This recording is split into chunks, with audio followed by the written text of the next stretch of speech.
Camera systems are used in outdoor applications such as agricultural vehicles to perceive the environment for performing their functions effectively.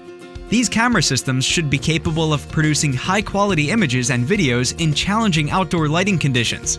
Also, they have to cater to the large dimension of vehicles or robots, and recognizing this, Econ Systems has launched NILECAM 21 CUX VR, a full HD HDR GMSL2 camera based on the AR0233AT image sensor with a high-performance image signal processor. Let's now have a look at how NILECAM 21 CUX VR would be a perfect fit for agricultural vehicles.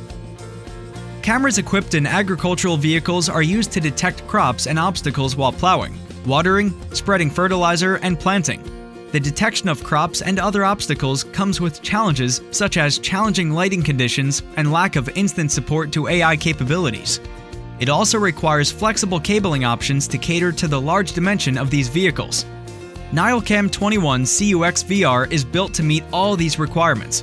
It comes with the GMSL2 interface that allows transmission of video data up to a distance of 15 meters.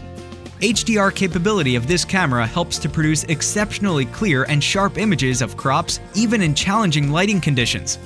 This camera supports the NVIDIA Jetson platform, which has AI capabilities that allow the development of intelligent solutions for agricultural applications. Do all these sound interesting to you? Then order this readily available camera from our online web store by clicking the link in the description to evaluate it. We also provide customization services and end-to-end integration support to meet your application's unique requirements.